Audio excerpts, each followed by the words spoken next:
The morning sun cast long shadows across New Aurora's wheat fields, painting golden streaks through the amber waves of grain. Major Mara Ellington stood at the viewport of the Lunar Medical Station, watching the colony below with quiet pride. 3 years stationed here, and the view never ceased to amaze her.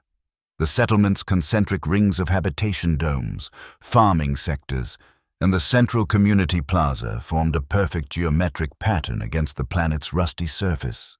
"Major, incoming transmission from Aegis 1, called Lieutenant Sasha Kwan from her communications terminal. Captain Reynolds says they'll be in our orbit for supply drop in approximately 6 hours. Mara nodded, smiling slightly. The Aegis 1 was a welcome sight in these parts, bringing not just supplies but news from Earth and other colonies. Being stationed on this moon had its perks, the view, the relative autonomy, but isolation was the price they paid. "Tell them we'll have the medical shipment ready," Mara replied. "Any word on the vaccine batches we requested?" "Affirmative. Full delivery confirmed." "Perfect." The seasonal flu had been making rounds in the colony's northeastern quadrant. Nothing serious, but Mara wasn't taking chances. New Aurora might be a distant agricultural outpost, but its 8,000 inhabitants deserve the same standard of care as any Earth citizen. Through the station's observation deck, she watched children filing into the colony's central school complex. The education dome's transparent ceiling allowed students to study beneath the stars, a constant reminder of humanity's place in the vastness of space. In the central plaza, she could make out the weekly town meeting gathering. Farmers, engineers, teachers, and administrators coming together to discuss crop rotations, water recycling efficiency, and plans for the summer festival. It was almost too perfect, too peaceful. Her comm unit buzzed. "Dr. Nguyen requesting your presence in Medical Bay 2, the automated system announced. Mara straightened her uniform jacket and headed down the curved corridor. Her boots made soft tapping sounds against the polished floor as she navigated the familiar route to the medical wing. Several staff members nodded respectfully as she passed. "Morning, Major," called Dr. Lila Nguyen as Mara entered. The physician was hunched over microscope equipment, her dark hair pulled back in a practical bun. "I've been analyzing those soil samples from the eastern fields. The bacterial balance is finally stabilizing. I think our terraforming adjustments are working." "That's excellent news," Mara replied, scanning the laboratory. "The farmers will be relieved." 3 years of work finally paying off. Lila grinned, looking up from her equipment. "Sometimes I can't believe what we've accomplished here, from barren wasteland to this." Mara nodded. New Aurora had been one of humanity's more ambitious terraforming projects, transforming a harsh, arid planet into a breadbasket capable of feeding multiple colonies in this sector. It represented the best of human ingenuity, persistence, and cooperation. The station's alert system suddenly pulsed, bathing the room in a soft amber glow. "Unscheduled ships entering the system," announced the cool, feminine voice of the AI. "Multiple signatures detected." Mara and Lila exchanged concerned glances. "Pirates?" Lila whispered. Mara shook her head. "Pirates don't travel in fleets." She tapped her comm unit. "Bridge, what are we looking at?" "Unknown vessels." "Major," replied Lieutenant Kwan, her voice tight with tension. "Configuration doesn't match any United Colonial Marines registry. They're massive. 7 capital ships, multiple support vessels." A cold sensation settled in Mara's stomach. "Open communication channels, all frequencies." For 30 seconds, there was only silence. Then the station speakers crackled. "Attention, human settlement." The voice was deep, slightly mechanical, likely running through a translation algorithm. "This is High Commander Torak of the Varkesh Dominion. Your species has encroached upon territories marked for our expansion. You will surrender this colony immediately and prepare for evacuation. Resistance will be met with immediate force." Mara's blood ran cold. The Varkesh. Everyone had heard rumors, a militaristic species expanding aggressively at the edges of known space. But they were supposed to be operating in the Cygnus Arm, not here. "This is Major Mara Ellington of the United Colonial Marines," she responded, fighting to keep her voice steady. "New Aurora is a recognized human settlement under Earth Alliance protection. We are a peaceful agricultural colony with no military presence. I request diplomatic dialogue." "You have 1 hour to begin evacuation procedures," the voice interrupted, "after which we will commence cleansing operations." The communication cut abruptly. "Alert the colony," Mara ordered. "Begin emergency protocols. Quan, send distress signals to Earth Command and the Aegis 1. Lila gripped Mara's arm. "There are 8,000 people down there. We can't possibly evacuate in an hour." "I know." Mara's mind raced through options. "We need to buy time. If Aegis 1 can accelerate their approach, they might be able to take some refugees. The emergency shelters in the northern mountains could house several hundred if..." The station shook violently, throwing both women against the wall. Warning lights flashed red. "What was that?" Lila gasped. Lieutenant Kwan's voice came through the comm, tight with panic. "They're firing on the colony. No warning. They didn't even wait the hour." Mara stumbled to the observation deck, Lila close behind. What they saw froze them in place. Brilliant energy beams lanced down from the Varkesh ships, cutting through New Aurora's protective shields like they were tissue paper. The central plaza, where people had been gathering for their town meeting, erupted in a blinding flash. Habitation domes collapsed one after another. The school complex, the hospital, farming sectors, all targeted with surgical precision.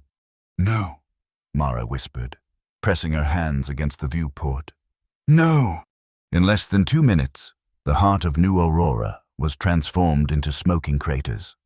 The colony that had taken a decade to build was being methodically erased from existence. "Incoming transmission from Aegis 1, announced the station's AI, its tone incongruously calm. "They've accelerated to emergency speed. Arrival in 20 minutes. Mara couldn't tear her eyes from the devastation below. "They're killing everyone," she murmured. "Why? We posed no threat." Lila was already moving. "We need to prep the medical bay. There will be survivors. There have to be." The next 20 minutes passed in a blur of activity. Mara organized the station's small staff to prepare for casualties, converting research labs into triage centers. When Aegis 1 arrived, Captain Reynolds immediately dispatched shuttles to the colony's remains, searching for survivors. They found few. The Varkesh bombardment had been devastatingly thorough. 63 survivors recovered so far, reported Captain Reynolds grimly as he strode into the lunar station's command center. He was a tall man with weathered features, his UCM uniform bearing the insignia of the Transport Command. Mostly from outlying farms and mining operations. Anyone in the central settlement. He didn't need to finish. Mara had seen the destruction firsthand. "The Varkesh fleet is maintaining position," Lieutenant Kwan reported. "They've stopped firing but are deploying ground forces. Looks like they're searching the ruins." "For what?" Mara demanded. "Unknown," Reynolds replied, "but we can't stay to find out. Major, we need to evacuate your station immediately. Aegis 1 wasn't built for combat. If they decide we're a target..." "I understand," Mara said, though it felt like betrayal to leave the colony behind. "How many can you transport?" "All of your personnel, plus the survivors we've recovered. It'll be tight, but we'll manage." Mara nodded, swallowing hard. "Lieutenant Kwan, initiate evacuation protocols. Dr. Nguyen is coordinating medical transfer of the injured." As the station's crew prepared to abandon their post, Mara retreated to her office. With trembling fingers, she accessed the emergency communication system, a quantum-encrypted channel directly to Earth Command. "This is Major Mara Ellington. Commanding Officer, New Aurora Lunar Medical Station, she began, her voice barely above a whisper. Code Black. I repeat, Code Black. New Aurora Colony has been attacked by Varkesh forces. Estimated civilian casualties, 7,900. This was not a military engagement. This was slaughter. She paused, fighting back tears. The Varkesh gave no real warning, no chance for surrender or evacuation. They targeted civilians, schools, hospitals, residential areas. I am attaching visual records of the attack. She took a deep breath. Earth Command. They didn't just attack us. They didn't just kill our people. They showed us something worse. That they believe we are too weak to respond, too peaceful to fight back. Her voice hardened. Prove them wrong. New Aurora Lunar Station. Signing off. She terminated the transmission and stared at the blank screen for a long moment. Then she gathered her personal effects, a photo of her parents, her service medals, a small plant from New Aurora's botanical gardens, and headed for the evacuation point. As Mara boarded the last shuttle to Aegis 1, she looked back at the colony one final time. Columns of smoke rose from the ruins, dark against the setting sun. In the distance, Varkesh landing craft descended like hungry predators. We'll be back, she whispered, and next time, we won't come in peace. The shuttle doors sealed shut, cutting off her view of the devastation below. On Earth, in the underground complex beneath the rebuilt Pentagon, President Damian Ruiz stared at the holographic display with stony silence. The images from New Aurora played in a continuous loop, the colony's destruction, the Varkesh ships methodically erasing human presence from the planet. Around the situation table sat the Joint Chiefs of Staff, the Secretary of Defense, and key members of the intelligence community. No one spoke. The footage spoke for itself. Finally, Admiral Helena Vasquez, chair of the Joint Chiefs, broke the silence. The attack began 46 hours ago. Major Ellington's transmission reached us via quantum relay 17 hours ago.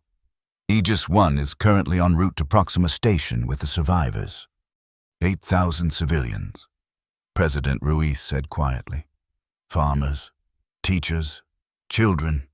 Yes, Mr. President. And the Varkesh. What do we know about them? The Director of Intelligence, Marcus Chen, cleared his throat. Until now, our encounters have been limited.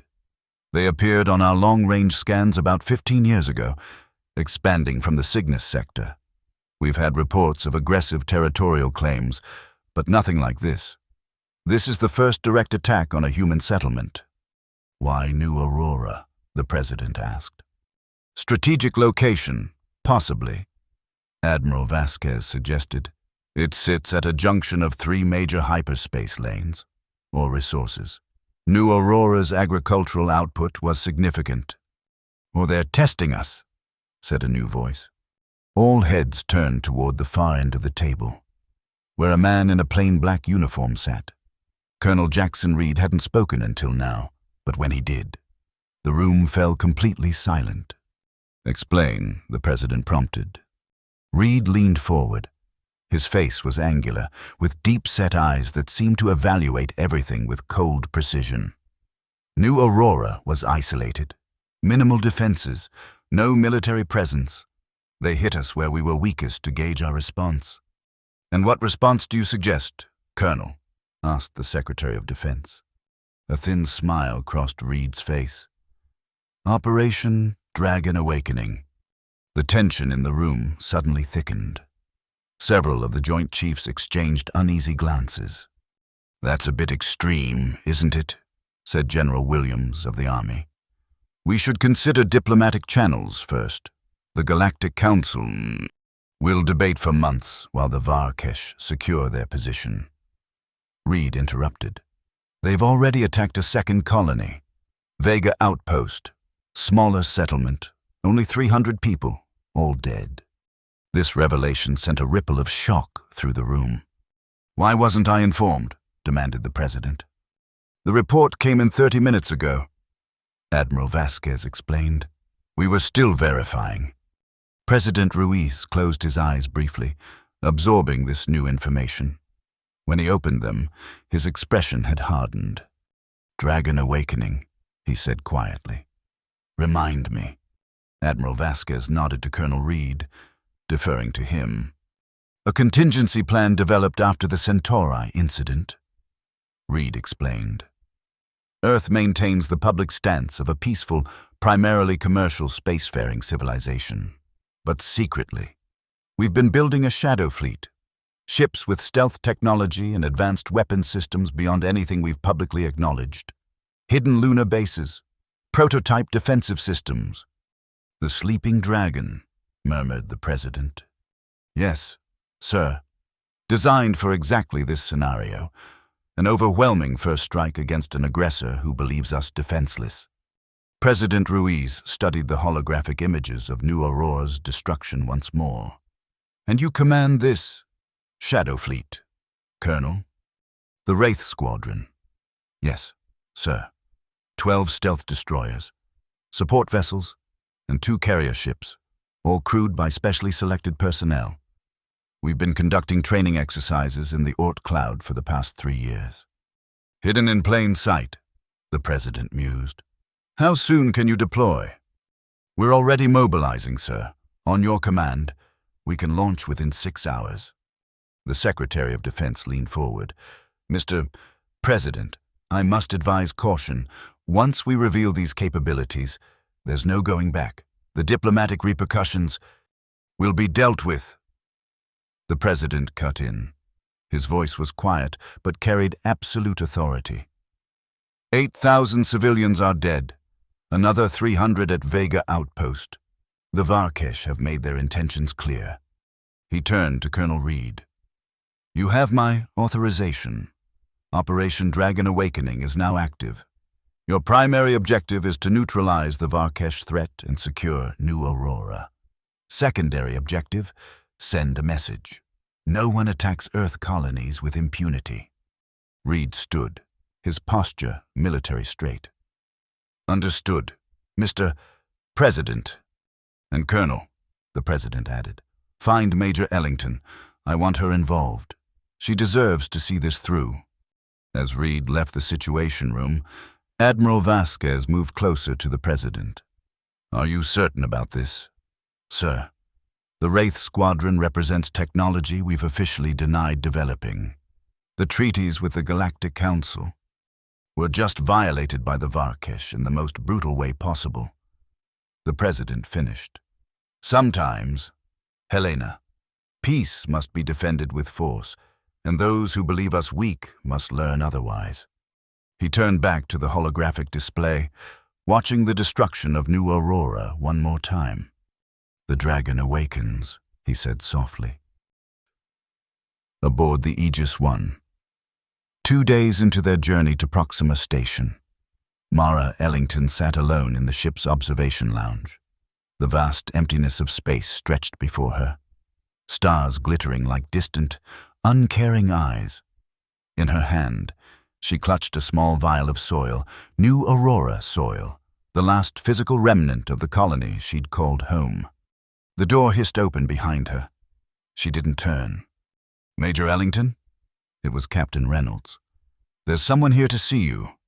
I'm not in the mood for visitors. Captain, I'm afraid this one insists.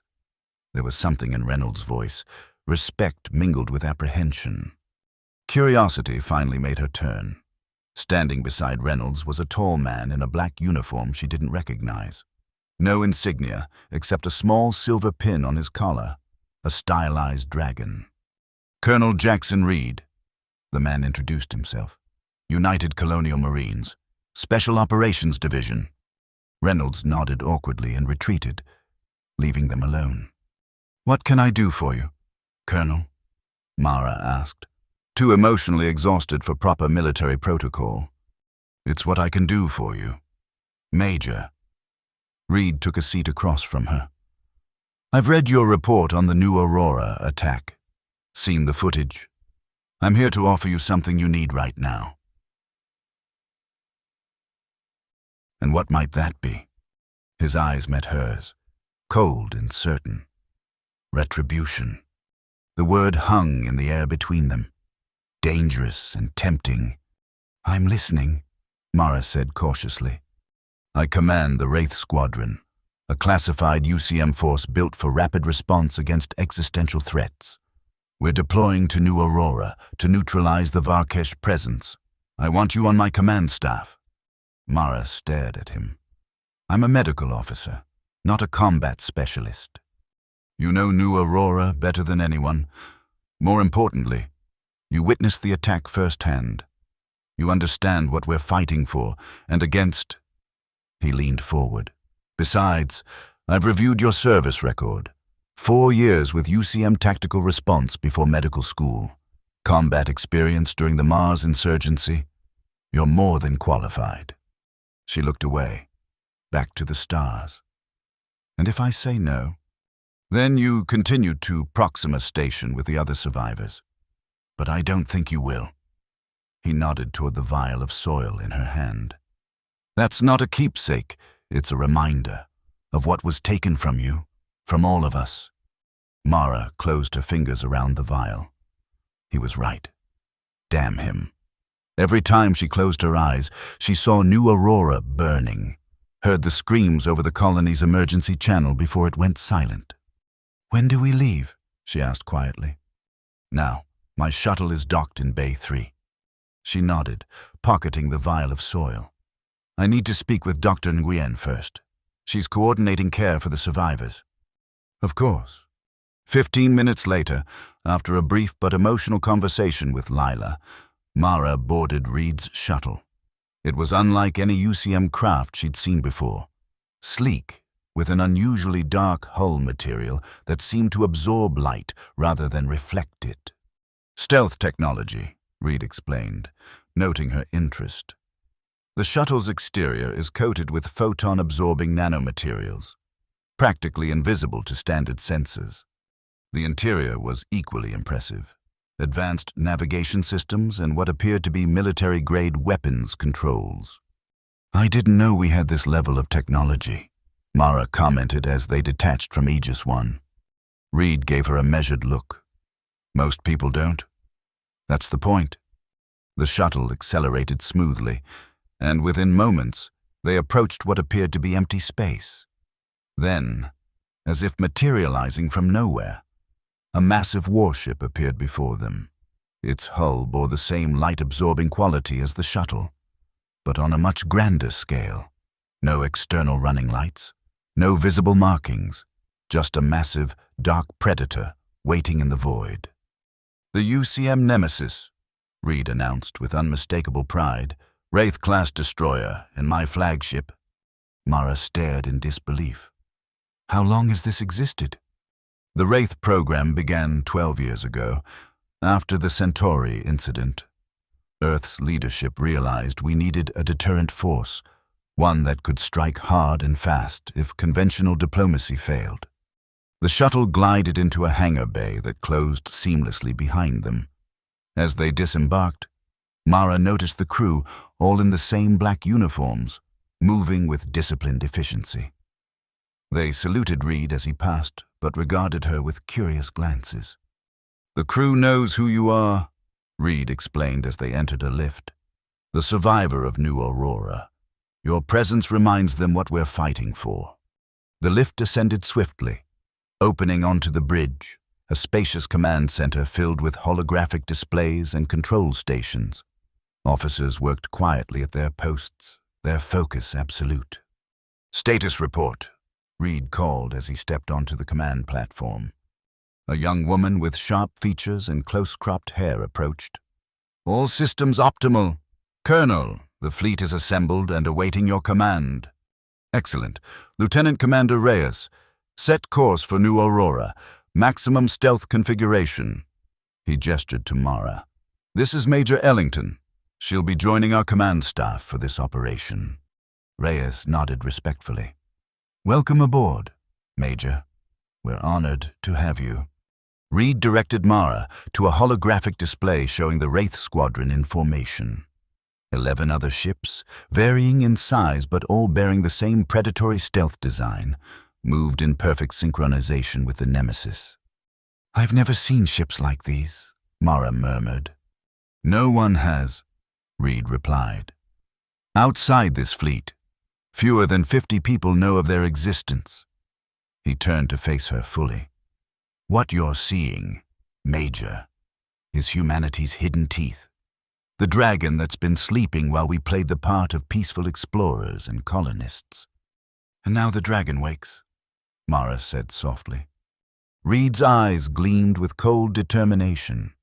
"Indeed, the Varkesh believe they attacked a defenseless agricultural colony.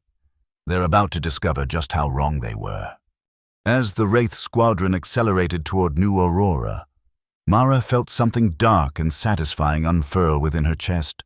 Not quite joy, not quite peace, but purpose. The faces of New Aurora's dead deserved this reckoning. The revenge would be swift, merciless, and absolute. On the third day of occupation, High Commander Torak of the Varkesh Dominion stood among the ruins of what had once been New Aurora's central plaza. Around him, Varkesh soldiers systematically searched the debris, scanning for resources and eliminating any human survivors they encountered. Torak's exoskeleton armor whirred softly as he turned to his second-in-command. "Status of the mining operation?" "Proceeding as scheduled, High Commander," replied Sub-Commander Vex.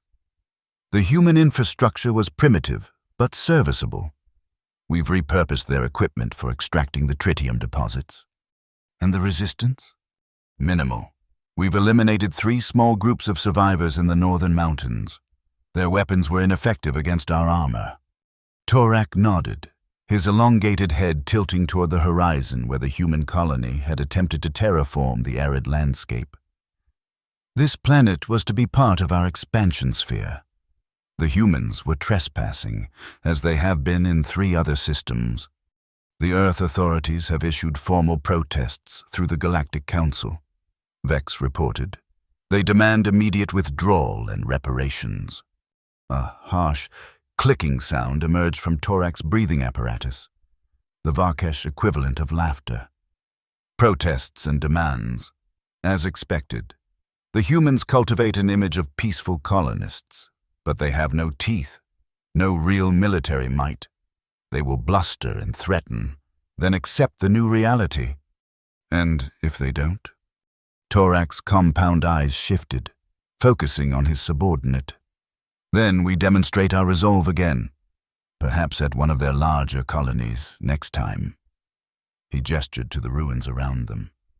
This was merely a warning, a lesson in the new order of this sector.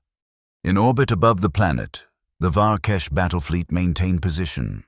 7 capital ships, imposing vessels with angular, armored hulls and visible weapons arrays, surrounded by smaller support craft. Their sensors regularly swept the surrounding space, monitoring for any approach. Aboard the command ship, the Varkesh Dominance, Fleet Admiral Kraz supervised the orbital operations.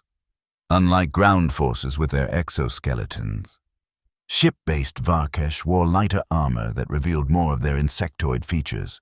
Chitinous exoskeletons, multiple limbed appendages, and faceted eyes adapted for the low light of their home world. "Admiral," called a sensor technician, "we're detecting unusual energy fluctuations at the edge of the system." Kraz moved to the sensor station, mandibles clicking thoughtfully. "Source? Unknown. The readings appear and disappear, possibly sensor ghosts from the asteroid belt." "Increase scan frequency. Deploy probe drones to investigate." "Yes, Admiral." Kraz returned to the command platform, gazing at the tactical display of their fleet formation. The energy readings were probably nothing. Space was full of anomalies, but centuries of military evolution had instilled caution in the Varkesh hierarchy. The humans had offered no real resistance so far. Their colony had fallen in minutes. Their lunar outpost had fled, and their government had responded exactly as predicted, with diplomatic protests rather than military action. It confirmed everything Varkesh intelligence had suggested. Humans were technologically advanced, but temperamentally unsuited for warfare. They built fragile colonies and beautiful ships, but they lacked the will to defend them properly. It made them perfect targets for the Dominion's expansion. Still, something nagged at the Admiral's instincts. He accessed the historical database, reviewing what little information they had on human conflict behaviors. Their internal wars had been brutal enough, but in the century since achieving interstellar travel, they had primarily engaged in commerce and scientific exchange. Their military vessels were few and primarily defensive in nature. Perhaps that was it, the disconnect between their historical aggression and their current pacifism. It seemed calculated, as if they were deliberately projecting weakness. "Admiral," the sensor technician called again, "the probe drones have gone silent." Krause's head snapped up. "All of them?" "Yes, sir. Simultaneous signal loss on all 6 units. "Battle stations," Krause ordered immediately. "Full sensor sweep. All weapon systems online." Around him, the bridge crew rushed to comply, the ship's alarm sending Varkesh warriors to their combat positions throughout the vessel. "No contacts detected," reported the weapons officer. "Sensors show clear space in all directions." Krause studied the tactical display, mandibles working nervously. "Deploy fighter screen. Alert the fleet to prepare for possible—" He never finished the sentence. The bridge shook violently as alarms screamed across every console. "Multiple impacts on our starboard section," shouted the damage control officer. "Hull breach in sectors 4 through 7. "Impossible," Krause hissed. "There are no ships within firing range." The tactical officer's voice rose in panic. "Enemy vessels decloaking. 12 ships, design unknown."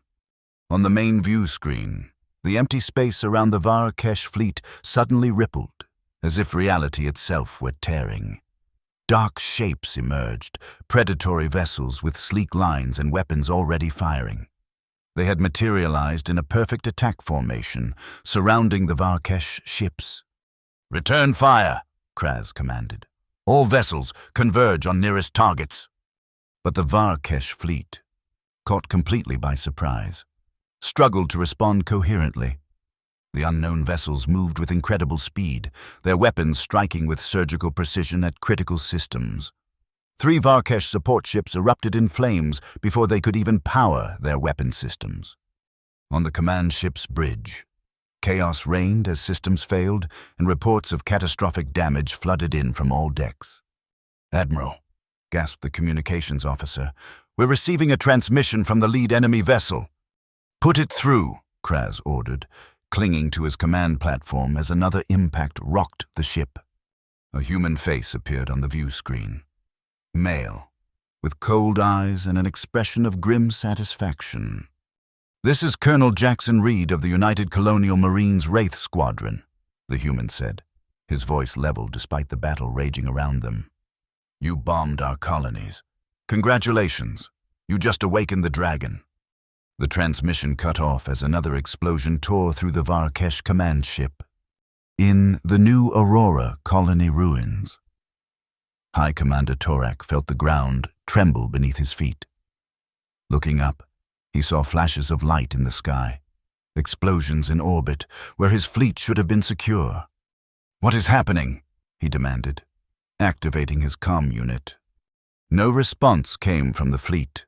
Instead, dark shapes descended through the atmosphere, human ships unlike any he had seen before, moving with impossible speed and precision. "Defensive positions," Torak ordered the ground forces around him. "Prepare for orbital assault." But even as his warriors scrambled to comply, precision strikes from the human vessels targeted their heavy weapons and command positions. Within minutes, the carefully organized Varkesh ground force was in disarray. Torak's exoskeleton armor boosted his movement as he raced toward a defensive bunker they had established in what once was the colony's administrative building. Before he could reach it, a blinding light erupted from above, and the bunker disappeared in a smoking crater. His comm unit crackled to life, but instead of his own forces, a human voice spoke. "High Commander Torak, the voice said calmly.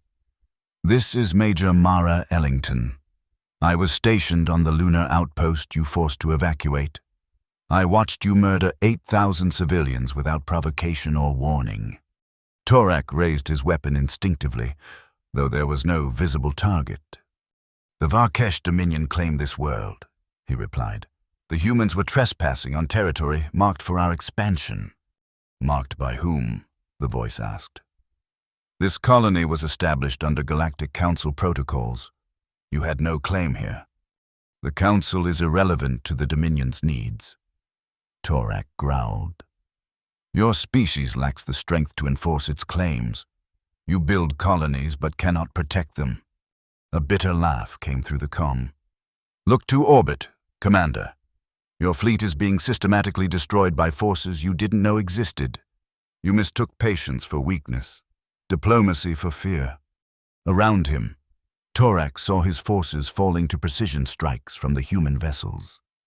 In the sky above, more explosions signaled the continuing destruction of his fleet. "Impossible," he murmured. "Our intelligence indicated no such military capability." "That was the idea," Mara replied coldly. "You believed you were attacking farmers and teachers. Instead, you provoked a power that deliberately concealed its teeth. The dragon was sleeping. Commander, you woke it."